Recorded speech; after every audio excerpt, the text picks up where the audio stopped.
Hello students, good morning.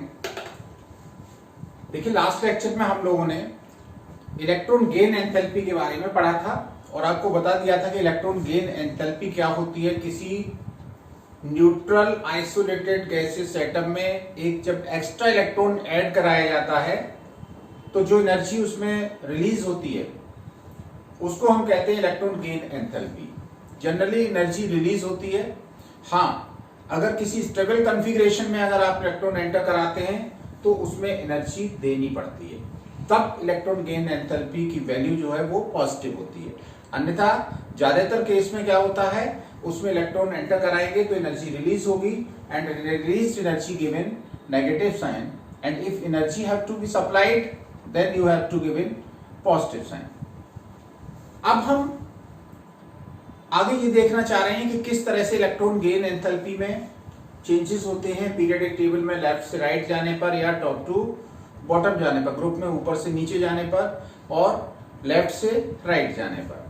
तो हम सबसे पहले देखते हैं variation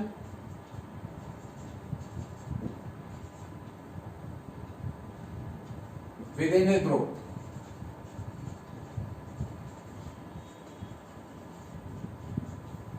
variation electron gain enthalpy में देख रहे हैं पीरियोडिक टेबल में किस तरह से वेरिएशन होता है। तो सबसे पहले हम वेरिएशन ग्रुप में देखेंगे। अगर आप ग्रुप में नीचे की ओर जाएं तो क्या होता है, हर अगले एलिमेंट में क्या होता है, एक शेल इंक्रीज हो जाती है। जब शेल इंक्रीज हो रही है तो क्या होगा, न्यूक्लियस का इनकमिंग इलेक्ट्रॉन के लिए अट्रैक्शन कम होता जाएगा। साथ ही साथ दूसरी एक बात और हो रही है क्या, कि न्यूक्लियर चार्ज बढ़ रहा है। न्यूक्लियर चार्ज अट्रैक्शन फोर्स बढ़ाएगा, लेकिन बढ़ा हुआ न्यूक्लियर चार्ज जो है वो उतना इफेक्टिव नहीं है जितना कि इंक्रीज साइज इफेक्टिव है। Increase size dominate the increase nuclear charge. So finally the attraction of the nucleus towards the outermost electrons decreases on moving down the group. So electron gain enthalpy becomes less and less negative when we move top to bottom in a group. तो इसको आप define कैसे करेंगे? Define इस तरह से कर सकते हैं कि in general the electron gain enthalpy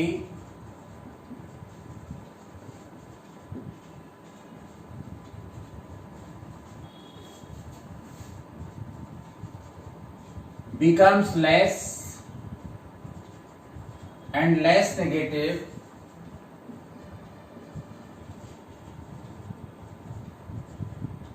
as we move down the group, as we move down the group. Example देख सकते हैं। ग्रुप फर्स्ट है, इसकी इलेक्ट्रॉन गेन एंथैल्पी, इसको आप डेल्टा EgH से डिनोट करते हैं। तो डेल्टा EgH kJ पर मोल। फर्स्ट ग्रुप में आ रहा है आपका Li, Na, K, Rb और Cs।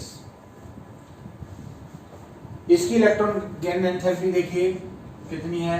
फर्स्ट एलिमेंट है लिथियम, इसकी इलेक्ट्रॉन गेन एंथैल्पी -60। इसके बाद इसकी आपकी आ जाती है -53, और जब नीचे की ओर चलेंगे तो इसकी आ जाएगी -48, ये आपकी -47 और ये है -46। तो आप क्या देख रहे हैं, इलेक्ट्रॉन गेन एंथैल्पी की वैल्यू नीचे की ओर नेगेटिव, कम नेगेटिव होती चली जा रही है। लेकिन बहुत ज्यादा वेरिएशन क्यों नहीं हो रहा है?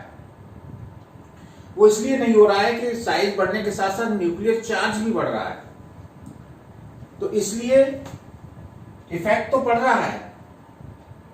मतलब इनकमिंग इलेक्ट्रॉन उतना फोर्सफुली नीचे वाले एटम द्वारा नहीं अट्रैक्ट किया जाएगा या उसमें उतना फोर्स आसानी से नहीं जाएगा, इसलिए इलेक्ट्रॉन गेन एंथैल्पी की वैल्यू कम नेगेटिव होती चली जा रही है।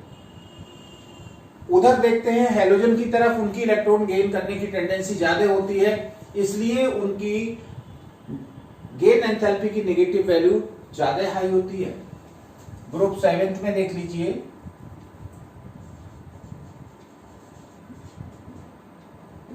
ग्रुप 17 और उसकी electron gain enthalpy KJ mol inverse में देखेंगे। 17 ग्रुप में आपका कौन है? फ्लोरीन, क्लोरीन, ब्रोमीन, आयोडीन, एसटीटी। अगर फ्लोरीन की देखें तो -328, इसकी -349 गेन एंथैल्पी है। उसके बाद ब्रोमीन की देखते हैं तो ब्रोमीन की -325, आयोडीन की -295 और इसकी एस्टेटीन की है -270। यहां पर देखिए एक थोड़ा सा इसमें और इसमें कंपेयर करके देखें, यहां तो लगातार आपकी वैल्यू मतलब नेगेटिव वैल्यू कम हो रही है, लेकिन यहां नेगेटिव वैल्यू पहले इंक्रीज होती है फ्लोरीन से क्लोरीन में, उसके बाद फिर डिक्रीज होती है। इसका मतलब क्या है कि फ्लोरीन की जो इलेक्ट्रॉन गेन एंथैल्पी की नेगेटिव वैल्यू जो है वो ज्यादा इससे ज्यादा होनी चाहिए नेगेटिव, लेकिन फ्लोरीन की जो गेन एंथैल्पी है वो क्लोरीन से कम नेगेटिव वैल्यू आ रही है। इसका मतलब क्या हुआ कि क्लोरीन की अपेक्षा कम इलेक्ट्रॉन अट्रैक्ट कर रहा है क्या, जबकि फ्लोरीन का साइज छोटा है, ज्यादा इलेक्ट्रोनेगेटिव है, इसमें ज्यादा एनर्जी रिलीज होनी चाहिए थी, लेकिन होता यह है कि फ्लोरीन का स्मॉल साइज ही इस बात के लिए रेस्पॉन्सिबल है। जब स्मॉल साइज होता है तो स्मॉल साइज में जो इनकमिंग इलेक्ट्रॉन है उस पर इलेक्ट्रॉन का रिपल्सन लगता है। छोटे साइज वाले शेल में इलेक्ट्रॉन पास होते हैं, तो जो इनकमिंग इलेक्ट्रॉन है उस पर जो अंदर शेल में पहले से इलेक्ट्रॉन मौजूद हैं वो रिपल्सन लगाते हैं, तो जितना फोर्सफुली ये अट्रैक्ट होना चाहिए फ्लोरीन में उतना नहीं होता है। इसलिए फ्लोरीन की जो इलेक्ट्रॉन गेन एंथैल्पी है वो क्लोरीन से कम नेगेटिव है। तो ये आपका अनएक्सपेक्टेड बिहेवियर फ्लोरीन का इस तरह से हम एक्सप्लेन कर सकते हैं। अब ऊपर से नीचे जाने पर कम नेगेटिव क्यों होती जाती हैं, इसका रीजन क्या है? वो रीजन आपको अभी हमने बताया था कि जब हम अप टू डाउन चलते हैं तो एटॉमिक साइज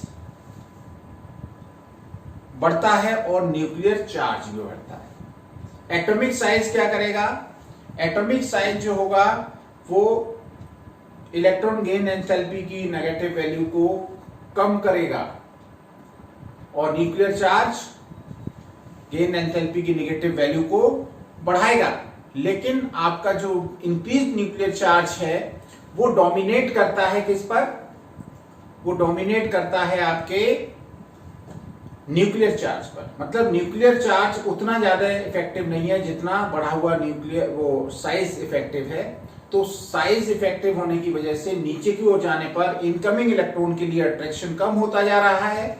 इसलिए जब इलेक्ट्रॉन के लिए अट्रैक्शन कम होता जाएगा तो एनर्जी कम रिलीज होगी और उसकी नेगेटिव वैल्यू कम आएगी।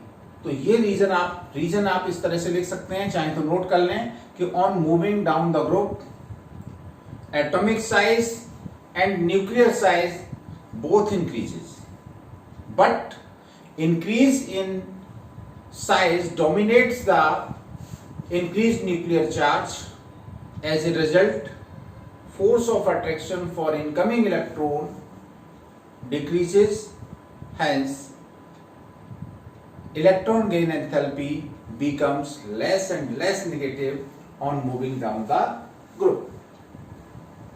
ये तो आपका इसका रीजन हो गया। और इस एक्सेप्शनल बिहेवियर के फ्लोरीन के बारे में आप क्या एक्सप्लेनेशन देंगे कि जब नीचे नेगेटिव वैल्यू कम हो रही है तो क्लोरीन की ज्यादा क्यों है फ्लोरीन से? तो आप इसमें कहेंगे कि फ्लोरीन का जो साइज है वो छोटा है, क्लोरीन का साइज ये है, क्लोरीन का साइज ये है, इसमें 7 इलेक्ट्रॉन है, तो बहुत पास पास हैं, इनकमिंग इलेक्ट्रॉन पे रिपल्सन लगेगा। और क्लोरीन में ये Cl है, ये F है, क्लोरीन का साइज बड़ा है, तो इसमें जो इनकमिंग इलेक्ट्रॉन है वो इजीली एंटर कर जाएगा। तो इसमें इलेक्ट्रॉन में रिपल्सन की वजह से कम एनर्जी रिलीज हो पाती है, इसलिए इसकी वैल्यू कम नेगेटिव है। तो ये आपका हो गया variation of electron gain enthalpy in A group. अब आगे हम चलते हैं, पीरियड में देखते हैं किस तरह से इलेक्ट्रॉन गेन एंथैल्पी का पीरियड में चेंजिंग होता है। तो आगे देखेंगे हम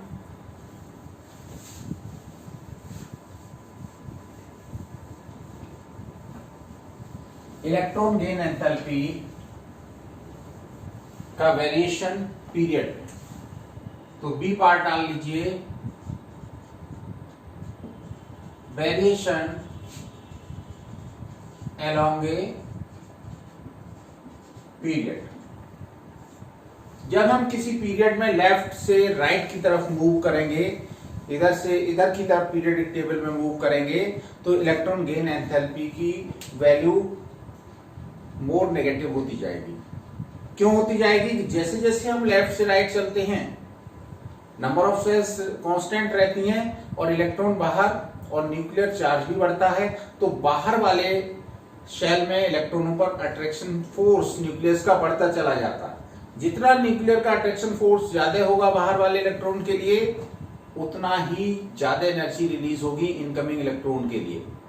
जब कोई नया इलेक्ट्रॉन एंटर कराएंगे तो उतनी ज्यादा एनर्जी रिलीज होगी। इसका मतलब लेफ्ट से राइट जाने पर इलेक्ट्रॉन गेन एंथैल्पी की वैल्यू ज्यादा नेगेटिव होती चली जाएगी जनरली। तो in general,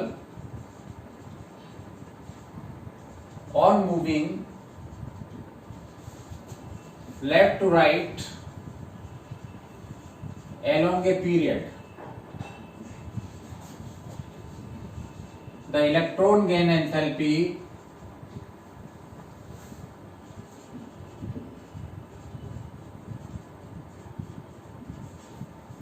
become more and more negative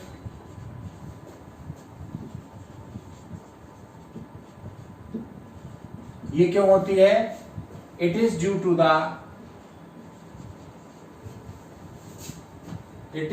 the fact that on moving left to right, number of cells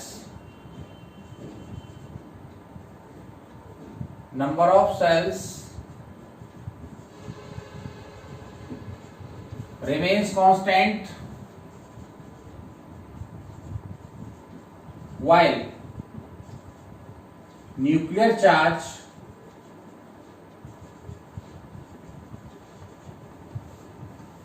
increases continuously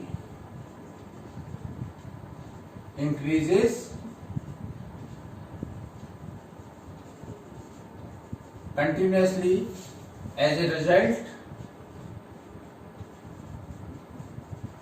force of attraction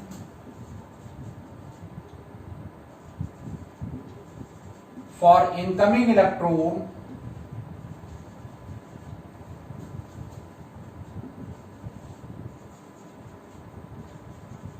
increases, hence delta EGH मतलब electron gain enthalpy becomes more and more negative।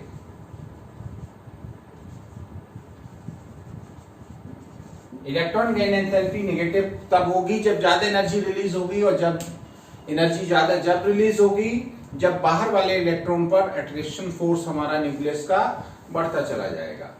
अब हम देखते हैं क्या आप किसी group में इस जनरल ट्रेंड में देखने को मिल रहा है। तो हम ले लेते हैं पीरियड आपका सेकेंड, और इसमें इलेक्ट्रॉन गेन एंथैल्पी देखते हैं किस तरह से चेंज हो रही है। तो सेकंड पीरियड में आपके एलिमेंट कौन कौन से आते हैं? Li, Be, Bc and OF और आता है Ne। Li की आपने अभी कितनी देखी थी? -60, लेकिन बेरिलियम की +66, उसके बाद बोरॉन की -83, -122, नाइट्रोजन की फिर पॉजिटिव हो जाती है और नाइट्रोजन की कितनी है? +31।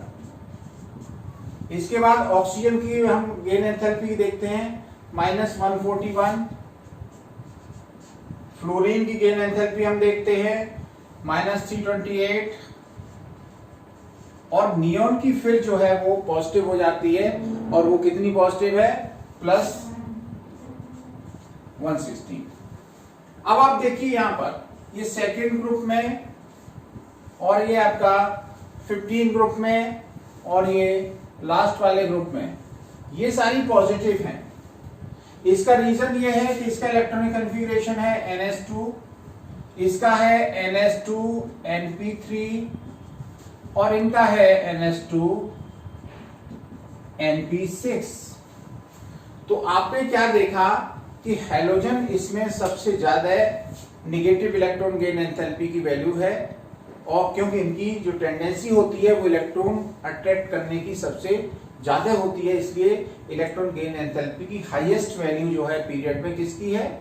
हैलोजन की। दूसरा ट्रेंड क्या देखने को मिल रहा है कि इलेक्ट्रॉन गेन एंथैल्पी जो नोबल गैस है उसकी हाईली पॉजिटिव है। वो क्यों है? वो इसलिए है कि इसमें कोई भी वैकेंसी नहीं है आउटरमोस्ट शेल में जिसमें इलेक्ट्रॉन रखा जा सके। तो अगर हम अगला इलेक्ट्रॉन एंटर कराना चाहेंगे तो किसमें? उसके बाद वाली शेल में एंटर कराना पड़ेगा और उसके लिए हमें क्या करना पड़ेगा? उसके लिए कोई अट्रैक्शन इसका नहीं होगा न्यूक्लियस का। न्यूक्लियस के इन्फ्लुएंस में केवल वही शेल वाले इलेक्ट्रॉन होते हैं जो उनकी शेल्स में रहते हैं। तो एक नई शेल में इलेक्ट्रॉन एंटर करने के लिए हमें एनर्जी देनी पड़ेगी, तब उसमें नई शेल में एंटर कर पाएगा। तो इसलिए इसकी जो इलेक्ट्रॉन गेन एंथैल्पी है वो हाईली पॉजिटिव है। ये दो जो इलेक्ट्रॉन गेन एंथैल्पी है वो वैल्यू पॉजिटिव इसलिए है कि इसमें जो है ये s ऑर्बिटल कंप्लीट है, इसमें कोई वैकेंसी नहीं है, उसको अगले नेक्स्ट ऑर्बिटल p में जाना पड़ेगा और इसमें हाफ फील्ड कॉन्फ़िगरेशन है, इसलिए अगला p ऑर्बिटल जब पेयरिंग होगा इसके उसमें तो थोड़ा सा रिपल्सन महसूस करता है, इसलिए थोड़ी सी एनर्जी देनी पड़ेगी, तब इस ऑर्बिटल में इलेक्ट्रॉन एंटर करेगा, तब इस p ऑर्बिटल में इलेक्ट्रॉन एंटर कर पाएगा। p में जो है आपका इस तरह से आप समझिए p3 है तो एक एक इलेक्ट्रॉन है। अब अगला इलेक्ट्रॉन इसमें आएगा तो इसमें फोर्सफुली जाएगा क्योंकि इसमें रिपल्सन फोर्स लगेगा और फिर ये अपोजिट स्पिन के साथ इसमें एंटर हो सकता है। तो जिनमें इलेक्ट्रॉन एंटर कराने के लिए एनर्जी देनी पड़ रही है उनकी गेन एंथैल्पी की वैल्यू कैसी आ रही है? पॉजिटिव आ रही है। तो आपने वेरिएशन देखा किसी ग्रुप में किस तरह का वेरिएशन देखने को मिल रहा है। इन ग्रुप्स में वेरिएशन पीरियड्स में वेरिएशन इस तरह का मिल रहा है कि लगातार गेन एंथैल्पी की वैल्यू निगेटिव होती जानी चाहिए, मोस्टली हो भी रही है, लेकिन कुछ की इलेक्ट्रॉन गेन एंथैल्पी में वो ट्रेंड देखने को नजर नहीं आ रहा है, उसमें थोड़ा सा डिस्टरबेंस नजर आ रहा है। वो डिस्टरबेंस होने का रीजन है उनका इलेक्ट्रॉनिक कॉन्फ़िगरेशन। तो ये तो आपकी इलेक्ट्रॉन गेन एंथैल्पी और उनकी वेरिएशन आपने देखे। अब हम आगे लास्ट टॉपिक में चलते हैं इसका, वो है इलेक्ट्रोनेगेटिविटी। What is electronegativity? अगला टॉपिक है इलेक्ट्रोनेगेटिविटी। तो आप लोग अगर इलेक्ट्रोनेगेटिविटी को बता सकते हो तो बताइए। अब कुछ आप लोग बता भी रहेंगे होंगे तो अभी आपकी आवाज हमारे तक नहीं आ रही है, इसलिए हम आपको बताए देते हैं इलेक्ट्रोनेगेटिविटी क्या है। जब दो एटम आपस में शेयरिंग कर रहे हैं तो दोनों अपनी अपनी तरफ इस शेयरिंग इलेक्ट्रॉन पेयर को अट्रैक्ट करते हैं। वही अट्रैक्टिंग कैपेसिटी इनकी उस शेयरिंग इलेक्ट्रॉन पेयर को अपनी तरफ अट्रैक्ट करने की जो कैपेसिटी होती है उसको हम कहते हैं इलेक्ट्रोनेगेटिविटी। तो what is electronegativity? It is the tendency of an atom of any element to attract the shared electron pair towards itself. If the atoms are of same element, then they attract the shared electron pair with similar force, so the electronegativity will be same. While if sharing is between two dissimilar atoms, then the atom which is present at the right hand side of the periodic table, they have more capacity to attract the shared electron pair, so the electronegativity of these elements are high. तो electronegativity क्या है? Sharing electron pair को अपनी तरफ attract करने की जो capacity होती है, कोवेलेंट बॉन्ड का जो इलेक्ट्रॉन पेयर है उसको अपनी तरफ अट्रैक्ट करने की जो कैपेसिटी होती है वो कहलाती है इलेक्ट्रोनेगेटिविटी। तो इसको डिफाइन करेंगे कैसे? It is defined as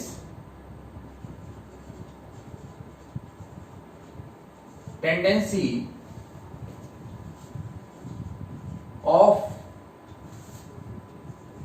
an atom of any element to attract the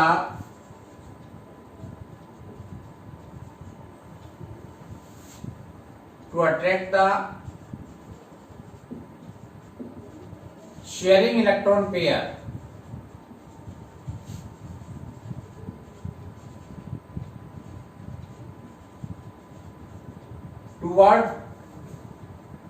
towards itself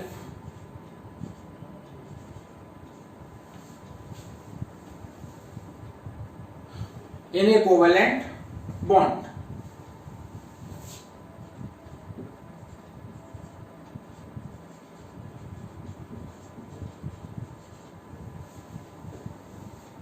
इसको डिनोट काहे से करते हैं?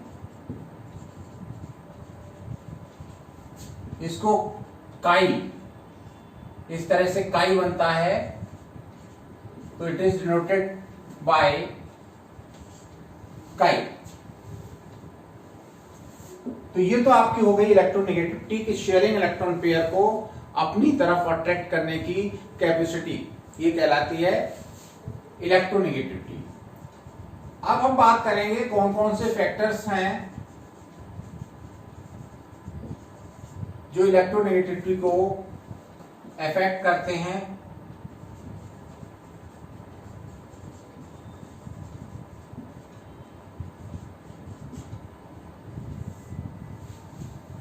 तो सबसे पहला फैक्टर है स्टेट ऑफ हाइब्रिडाइजेशन। अगर किसी कार्बन एटम पर sp हाइब्रिडाइजेशन हो रहा है तो उसमें s करेक्टर ज्यादा होगा। s करेक्टर ज्यादा होने पर उसकी इलेक्ट्रॉन अट्रैक्टिंग कैपेसिटी ज्यादा होती है। इसका मतलब उस कार्बन की इलेक्ट्रोनेगेटिविटी ज्यादा होगी जिसपे sp हाइब्रिडाइजेशन है। जिसपे sp2 है उस पर कम इलेक्ट्रोनेगेटिविटी होगी और जिसपे sp3 हाइब्रिडाइजेशन है उस पर और कम इलेक्ट्रोनेगेटिविटी होगी। तो पहला है स्टेट ऑफ हाइब्रिडाइजेशन।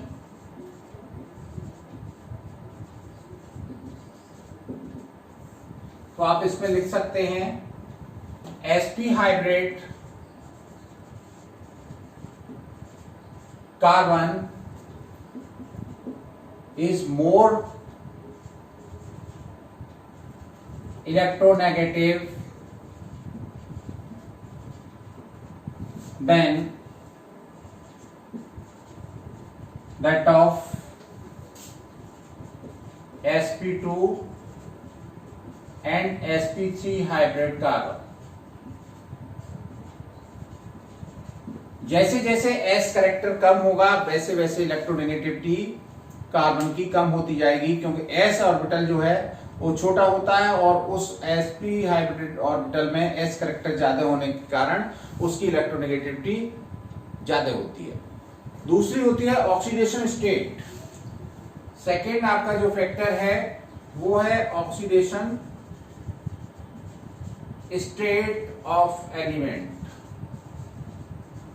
देखिए, ऑक्सीडेशन स्टेट आप जानते ही होंगे कि किसी एलिमेंट के एटम पर कंबाइंड स्टेट में जो चार्ज अपीयर होता है उसको हम कहते हैं ऑक्सीडेशन स्टेट। किसी पे +2 चार्ज, FeCl2 है, इस पे Fe पे +2 चार्ज आएगा, FeCl3 पे +3 चार्ज आएगा। जिस पर ऑक्सीडेशन स्टेट ज्यादा है, जिसकी ऑक्सीडेशन स्टेट हाई है, उसकी इलेक्ट्रोनेगेटिविटी भी हाई होगी। क्यों हाई होगी? उसकी इलेक्ट्रोनेगेटिविटी हाई क्यों होगी? बोलिए। वो हाई इसलिए होगी कि जब उसमें इलेक्ट्रॉन कम हो गए तो उसकी इलेक्ट्रॉन अट्रैक्टिंग कैपेसिटी और ज्यादा हो जाएगी। तो इसमें आप लिख सकते हैं on increasing oxidation state electronegativity also increases। अगर हमारी ऑक्सीडेशन स्टेट बढ़ेगी तो ऑक्सीडेशन स्टेट बढ़ने के साथ साथ इलेक्ट्रोनेगेटिविटी भी बढ़ जाएगी। For example Fe+3 ion is more electronegative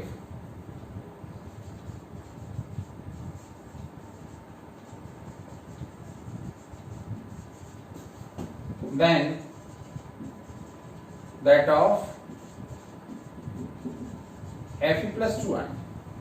तो जिसमें आपका ज्यादा इलेक्ट्रॉन निकल गए हैं उसकी कैपेसिटी इलेक्ट्रॉन अट्रैक्ट करने की बढ़ जाएगी, इसलिए उसकी इलेक्ट्रोनेगेटिविटी भी बढ़ जाएगी। अब आता है कि हम इलेक्ट्रोनेगेटिविटी के बेस पे मतलब क्या क्या एक्सप्लेन कर सकते हैं, मतलब इसके एप्लीकेशंस क्या हैं। तो इसके एप्लीकेशन सुन लीजिए।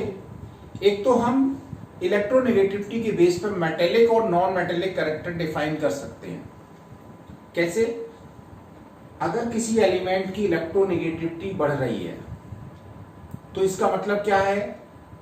उसकी इलेक्ट्रॉन अट्रैक्टिंग कैपेसिटी बढ़ रही है या उसका नॉन मेटेलिक कैरेक्टर बढ़ रहा है। अगर किसी भी एलिमेंट की इलेक्ट्रोनेगेटिविटी बढ़ रही है इसका मतलब ये हुआ कि उसमें नॉन मेटेलिक कैरेक्टर बढ़ रहा है। तो हम लेफ्ट से राइट जब पीरियोडिक टेबल में जाते हैं तो इलेक्ट्रोनेगेटिविटी बढ़ती है। फ्लोरीन सबसे ज्यादा इलेक्ट्रोनेगेटिव माना गया है। पाउलिंग स्केल पर इसकी इलेक्ट्रोनेगेटिविटी फ्लोरीन की कितनी मान ली गई है? 4। और सारी इलेक्ट्रोनेगेटिविटीज इसी फ्लोरीन से कंपेयर करके उनकी इलेक्ट्रॉन अट्रैक्टिंग कैपेसिटी फ्लोरीन से कंपेयर करके उनकी इलेक्ट्रोनेगेटिविटी डिसाइड की गई है। तो हमने क्या बताया? इसके एप्लीकेशन पहला क्या बताया हमने? First application is to decide the metallic and non metallic character. पहला है metallic and non metallic character.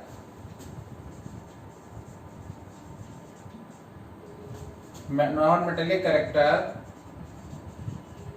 This can be explained on the basis of electronegativity.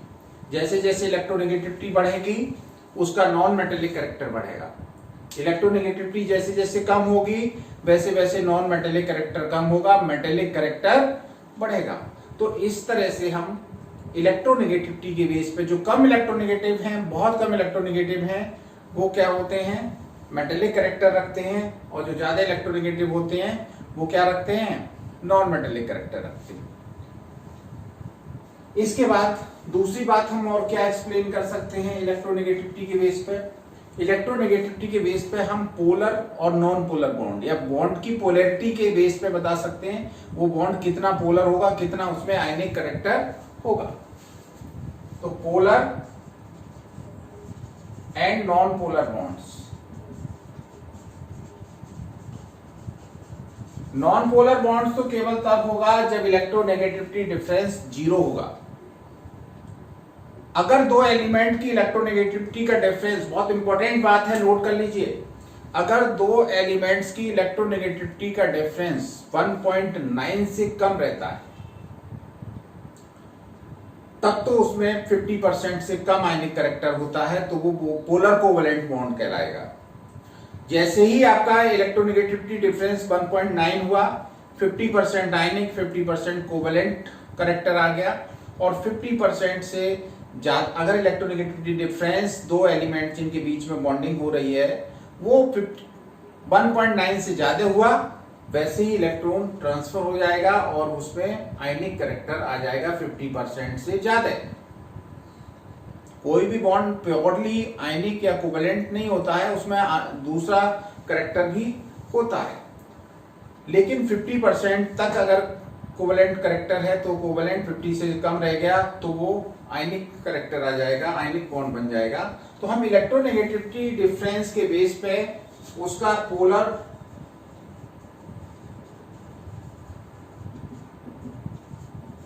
Electronegativity difference और आयनिक कैरेक्टर इसको डिफाइन कर सकते हैं कि कितने परसेंट आयनिक होगा, ठीक है ना।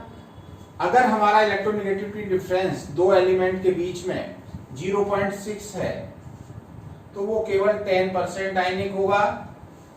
अगर ये 0.8 हो जाए तो ये 15% आयनिक हो जाएगा। अगर यही डिफरेंस 1.2 हो जाए तो ये 30% आयनिक हो जाए। अगर ये इलेक्ट्रोनेगेटिविटी डिफरेंस 1.9 हो जाए तो 50% आयनिक कैरेक्टर हो जाएगा। अगर ये डिफरेंस 2.2 हो जाए तो ये 70% आयनिक हो जाए, और अगर यही डिफरेंस 2.8 हो जाता है तो ये 86% आयनिक हो जाएगा। और यही डिफरेंस अगर हमारा बढ़ के 3.2 पहुंच जाता है तो 3.2 पर ये 92% आयनिक हो जाएगा। तो इस तरह से हम इलेक्ट्रोनेगेटिविटी डिफरेंस के बेस पे आयनिक कैरेक्टर डिसाइड कर सकते हैं कि वो कितना आयनिक होगा। 50% आयनिक होगा किसका, जब उनके बीच का इलेक्ट्रोनेगेटिविटी डिफरेंस कितना हो, 1.9 हो।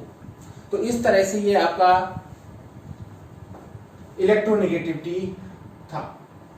अब इसमें हम एक लास्ट इनमें डिफरेंस और देख सकते हैं, इलेक्ट्रोनेगेटिविटी और इलेक्ट्रॉन गेन एंथैल्पी में क्या डिफरेंस है। देखने में समझने में एक जैसे आते हैं, electron gain enthalpy, electronegativity, gain enthalpy वो भी इलेक्ट्रॉन एंटर करने पर ही एनर्जी चेंज है। इलेक्ट्रोनेगेटिविटी इलेक्ट्रॉन अट्रैक्टिंग करने की कैपेसिटी है। देखने सुनने में ये कुछ सिमिलर नजर आते हैं, तो कितनी सिमिलरिटी है कितना डिफरेंस है वो आप नोट कर लीजिए। तो difference between electron gain enthalpy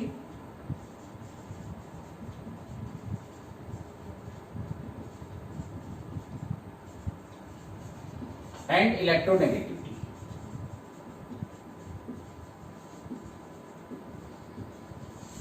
देखिए इलेक्ट्रॉन गेन एंथैल्पी क्या है। इलेक्ट्रॉन गेन एंथैल्पी एक्चुअली किसी न्यूट्रल आइसोलेटेड गैसियस एटम में एक एक्स्ट्रा इलेक्ट्रॉन एंटर कराने पर जो एनर्जी रिलीज होती है उसको हम कहते हैं इलेक्ट्रॉन गेन एंथैल्पी। इसका मतलब क्या है कि जो इलेक्ट्रॉन गेन एंथैल्पी है वो एक आइसोलेटेड गैसियस एटम की टेंडेंसी है इलेक्ट्रॉन गेन करने की। तो इसमें आप लिख सकते हैं it is the tendency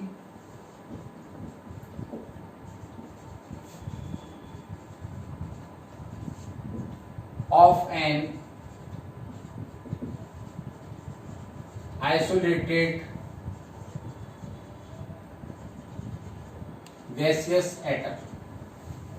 electron gain enthalpy क्या है, आइसोलेटेड गैसियस एटम की टेंडेंसी है काहे की, इलेक्ट्रॉन अट्रैक्ट करने की, टू अट्रैक्ट द इलेक्ट्रॉन। जबकि आपकी इलेक्ट्रोनेगेटिविटी क्या है, शेयरिंग इलेक्ट्रॉन पेयर को अपनी तरफ अट्रैक्ट करने की टेंडेंसी। तो ये टेंडेंसी एक एटम की किस में होती है, आइसोलेटेड एटम में नहीं होती है, ये होती है मॉलिक्यूल में। ठीक है ना। तो it is the tendency of an atom to attract the shared electron pair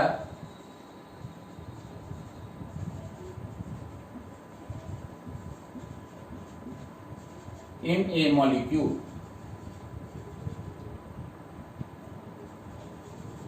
तो ये मॉलिक्यूल में शेयर्ड इलेक्ट्रॉन पेयर को, दो एटम्स के बीच में जो शेयरिंग हो रही है उसको अपनी तरफ अट्रैक्ट करने की टेंडेंसी है, जबकि इलेक्ट्रोनेगेटिविटी क्या है, ये इलेक्ट्रोनेगेटिविटी शेयर्ड इलेक्ट्रॉन पेयर को अपनी तरफ अट्रैक्ट करने की टेंडेंसी है, जबकि गेन एंथैल्पी जो है वो एक आइसोलेटेड एटम में जो इलेक्ट्रॉन अट्रैक्ट करने की टेंडेंसी होती है उसको कहते हैं। इसको हम एक्सपेरिमेंटली मेजर कर सकते हैं, किसको, इलेक्ट्रॉन गेन एंथैल्पी को, लेकिन इसको हम एक्सपेरिमेंटली मेजर नहीं करते हैं, बल्कि इसको हम केवल फ्लोरीन के रेस्पेक्ट में हम इसको फ्लोरीन की इलेक्ट्रोनेगेटिविटी को 4 टर्म पे मानते हुए और सर्किट डिसाइड करते हैं। तो दूसरा पॉइंट आप नोट कर लीजिए, it can be measured experimentally and its unit ये वाली, it can be measured experimentally and its unit is kJ per mole और इलेक्ट्रॉन वोल्ट पर एटम। इसमें क्या लिखेंगे, it can not measured experimentally, it is only relative number with respect to fluorine. It cannot be measured experimentally. It is only relative number with respect to fluorine taking as 4.0। Fluorine की electronegativity कितनी ले लें, 4.0, और उसके base पे हम हर element की electronegativity decide करते हैं। इलेक्ट्रोनेगेट गेन एंथैल्पी हम देखेंगे कि रेगुलरली चेंज इसमें नहीं है, कहीं कहीं इसमें एक्सेप्शनल केस देखने को मिल रहे थे जहां पॉजिटिव इलेक्ट्रॉन गेन एंथैल्पी आ रही थी। तो it does not change regularly along a period,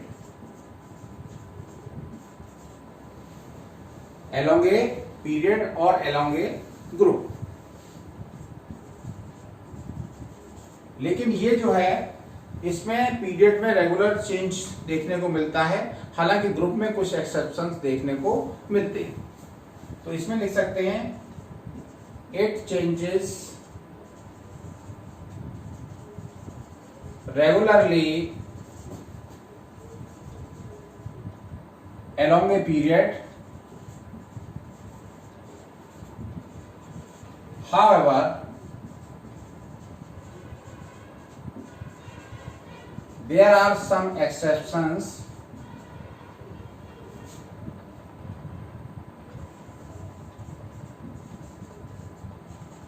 in groups। तो ये इस तरह से आपकी इलेक्ट्रॉन गेन एंथैल्पी और इलेक्ट्रोनेगेटिविटी में डिफरेंस हो गए। तो ये जितनी भी पीरियडिक प्रॉपर्टीज थी उसको हमने स्टडी कर लिया। अब एक पीरियडिक प्रॉपर्टी में जो फिजिकल प्रॉपर्टी है उसमें हम एक तो वैलेंसी और एक डायगोनल रिलेशनशिप, इसको भी हम एक्सप्लेन किए दे रहे हैं, लास्ट टॉपिक है। अगर हम वैलेंसी देखें तो अगर लेफ्ट से राइट जाते हैं तो आप जैसे जैसे लेफ्ट से राइट बढ़ते हैं तो ऑक्सीजन के रिलेटिवली एलिमेंट के ऑक्सीडेशन नंबर 1 से लेकर 7 तक इंक्रीज होती है। बाद में लास्ट ग्रुप की 0 हो जाती है।